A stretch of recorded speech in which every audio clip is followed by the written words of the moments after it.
On est tous frères, on est tous frères. Et camarades. Bonjour. Est-ce que tu pourrais nous Pas lui? Non, pas lui. Non, pas lui. Les choses se passent. Ouais. Là, on a un mouvement de grève depuis le 14 septembre pour le but de la PC. La PC qu'on a votée, même si c'est voté la majorité, c'est une majorité qui a été menacée par la direction et par certaines personnes qu'on les a appelés chez eux là-bas pour voter, sinon l'entreprise ferme. On ne les a pas demandé qu'est-ce qu'ils vont perdre. Ils n'ont pas dit qu'est-ce qu'ils ont perdu. Ils ont dit seulement si vous ne votez pas, on ferme. Et tout le monde est parti de ces bases. Et lorsque la signature a été faite, l'application du 1er janvier 2021, on a senti qu'on a été trahi par la PC, on a été trahi par la direction. On a eu des baisses de salaire de 800 euros, de 1000 euros certaines personnes. La personne qui n'a pas perdu beaucoup, il a perdu 360. C'est pour ça qu'on est partis tous au mouvement de grève. Cette grève-là, ce n'est pas le mouvement de la CGT ou bien du CFDT ou des trucs, c'est l'ensemble de tous les ouvriers qui ont été impactés. Les personnes qui disent de ne pas faire la grève, les membres du bureau, les personnes du bureau là, on a tous signé l'accord, mais ils travaillent 35 heures et nous, on nous oblige de travailler 42 et non payer, de nous faire demander une annulation. Et c'est cette annulation-là qu'ils ne nous ont pas dit dans la PC. Et là maintenant, avec l'application du 1er janvier 2021, les gens ils ont senti comme quoi ils ont été trahis. Donc c'est pour ça qu'on a demandé de renégocier la PC ou d'annulation carrément de la PC. Et on est prêt à travailler et que la direction ne veut pas négocier.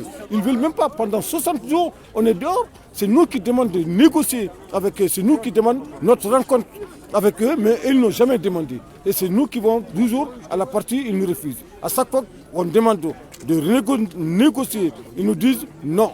On a pris notre décision, on ne recule pas. Voilà, c'est pour ça que ça a déclenché la grève. Donc il y a un vrai refus de dialogue. Refus de dialogue par la direction, pas par les délégués syndicaux, ni par les ouvriers. Ils sont tous prêts à négocier. C'est la direction qui a refusé de négocier. Voilà. C'est la direction qui a refusé. Ce que vous demandez aussi, c'est que l'entreprise mère prenne ses responsabilités. L'entreprise prend sa responsabilité. Nous, on a pris notre responsabilité. Mais on a toujours voulu négocier. Depuis au début de la grève, avant la grève, on voulait négocier. Et c'est la direction qui nous rejette. À chaque fois qu'on demande, la direction nous rejette. Donc on n'a jamais voulu de ne pas négocier. On a toujours voulu négocier. Et donc de travailler dans les bonnes conditions, de travailler avec le respect et la dignité. Et c'est là qui nous manque aujourd'hui dans l'entreprise. Et comment voulez-vous qu'on travaille à 42 par jour, on travaille 8 heures ou 9 heures par jour, on nous empêche de partir aux toilettes. Le jour qu'ils ont fait une réunion avec le chef d'atelier qui fait une réunion de partir aux toilettes pour 7 minutes, 2 jours, 3e jour, la grève a déclenché. Voilà. Qu'est-ce que tu peux espérer des décisions qui vont sortir du tribunal? La décision qui espère sortir du tribunal, tout le monde a envie de travailler, mais dans le respect. Et d'annuler la PC. C'est tout ce qu'on espère. Aujourd'hui, l'espération d'annuler la PC, on est prêt à travailler, on est prêt à négocier certains points. Mais les certains points qu'on touche, c'est annulation de la PC. Et on est prêt à travailler. On espère ça. On veut travailler, mais dans le respect. Et de voir la situation de l'entreprise. C'est tout ce qu'on demande aujourd'hui. Tous les ouvriers sont prêts à travailler. On est tous prêts. Mais dans les bonnes conditions. Mais pas avec annulation. On travaille aujourd'hui 8 heures et le lendemain on travaille 10 heures. Dans la semaine, on a 3 jours de 9h, 9h. Et les 2 jours, on les a entre 10h et 11h. Ça dépend de la production. Et c'est ça qu'on a refusé. Voilà. Merci beaucoup. Merci, vous aussi. Alors, Amadou, pour la mise en liquidation judiciaire, c'est une demande. T'as la matière. Hein? Je continue à tourner. Oui, non.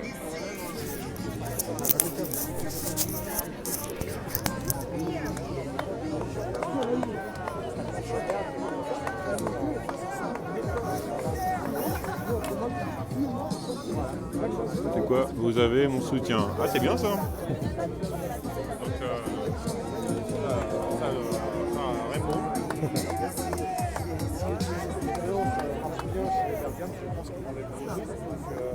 C'est un appel aussi aux gens du groupe de se réveiller.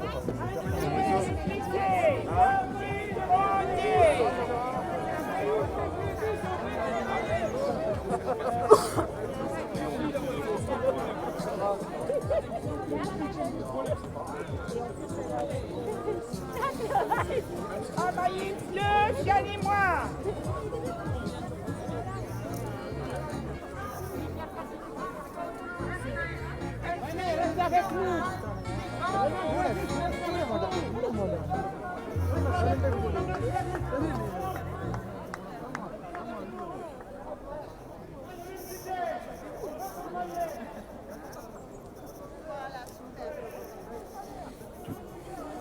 Tu veux dire un mot? Si tu veux. Ouais. Ok.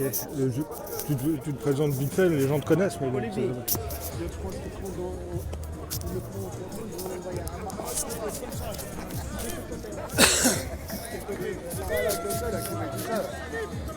C'est pour Amar. Alors on va pas le louper.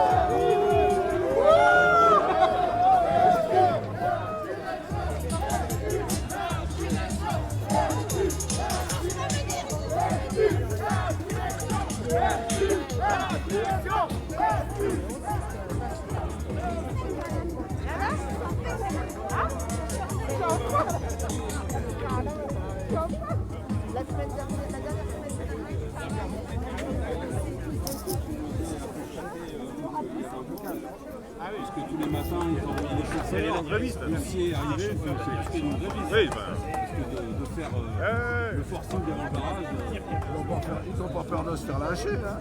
c'est ce qu'ils veulent. Ah, tu as raison, t'as raison.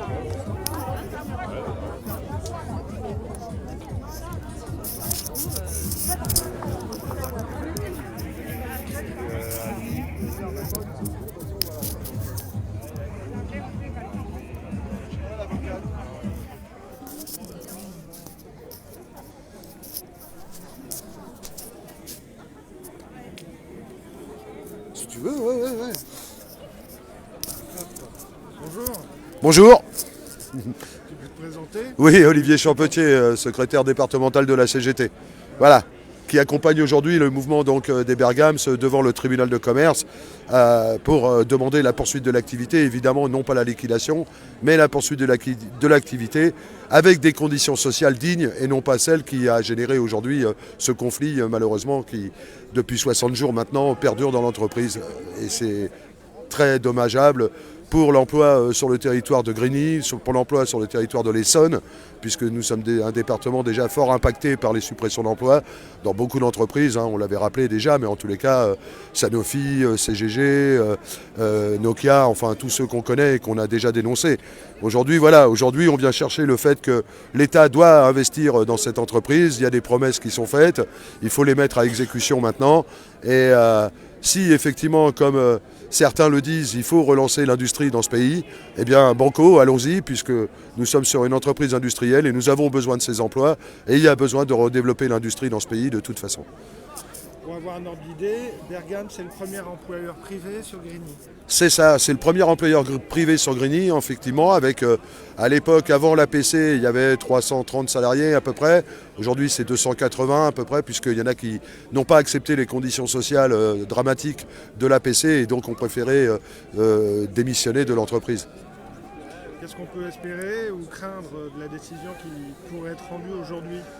Eh bien, espérer, ça serait la poursuite de l'activité, évidemment, avec le contrôle quand même de l'État, puisqu'il y a déjà eu beaucoup d'aides de l'État d'investir dans cette entreprise, 12 millions d'euros de prêts garantis de l'État, 1,5 million pour le chômage partiel.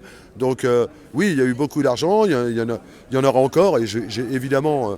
on ne compte pas là-dedans tout ce qui est CICE intégré maintenant aux cotisations sociales et toutes ces choses, enfin en baisse de cotisations sociales, mais les moyens sont là et je pense qu'il y a besoin de développer l'emploi sur ce territoire pour cette ville de Grigny qui malheureusement, on le sait tous, est la première ville malheureusement de pauvreté en France. Donc voilà, il y a un intérêt et il y a une nécessité aussi surtout, quoi. Dans Dans ce cas-là, on voit que la société mère, Norac, a complètement fui ses responsabilités par rapport à Bergams. Ah, mais elle les a fui depuis le 14 octobre, parce que le 14 octobre, elle a signifié par acte au tribunal de commerce que certes, elle était l'actionnaire principal, et unique même d'ailleurs, mais que surtout, elle confiait toute la responsabilité à Hugues de Tailly, le directeur de Bergams, pour régler la situation voilà, visiblement financière qu'il y avait à l'époque déjà dénoncée. Donc effectivement, le groupe Norac s'en lave les mains très clairement, quoi. Le fameux plan de compétitivité, c'est ça comment je me souviens plus de son nom. L'APC, comme il l'appelle, l'accord, voilà, c'est un accord de productivité-compétitivité. Suite au confinement, c'est vrai qu'ils ont eu une perte d'activité, c'est vrai, comme toutes les entreprises malheureusement. Mais justement, l'activité à partir de juin de cette année était repartie et il y avait... C'est pour cela qu'ils ont réclamé de retrouver un peu les heures supplémentaires et les 35 heures, parce qu'avec l'APC, ils étaient passés à 37h30 et on leur annonçait de passer à 40 heures maxi de travail par semaine, payés 35, quoi, hein. Donc voilà, c'est tout cela qui a généré ce conflit, c'est le fait que l'activité reparte. Donc il y a une possibilité pour que ça fonctionne. La preuve, c'est que ça repartait, les carnets de commandes étaient même plus pleins qu'avant la crise Covid. Oui, parce que l'APC, en fait, on se rend compte que ça fait des pertes de salaire qui sont énormes. Ah, ça génère des pertes de salaire allant jusqu'à 1000 € pour certains. Et le moindre, c'est 200 €. Mais c'est énorme déjà, 200 € sur des petits salaires. Et 1000 €, je vous laisse imaginer ce que ça veut dire. C'est derrière, voilà, c'est le découvert, c'est les prêts qui sont plus remboursés, c'est les conditions sociales, tout en travaillant. Tout en travaillant. Aujourd'hui, le travail, malheureusement, ne permet pas de rester digne si c'est dans ces conditions. Et d'ailleurs, certains commencent à le comprendre dans le groupe parce qu'on a une entreprise dans le 76 qui vient de se mettre en grève parce qu'ils ont appris que les Bergams étaient en grève et ils viennent de se mettre en grève depuis 5 jours eux aussi. Et l'attitude des directions de l'entreprise et du groupe est la même qu'ici, c'est-à-dire un refus de négocier. Et non, on ne bouge pas de l'APC. Voilà, donc... peut-être que ça va continuer à faire tache d'huile dans le groupe et ça serait bien parce que je pense qu'il y a vraiment besoin, avec ce groupe Norac, de leur mettre un peu la pression, quoi, vraiment. Merci. Ben de rien.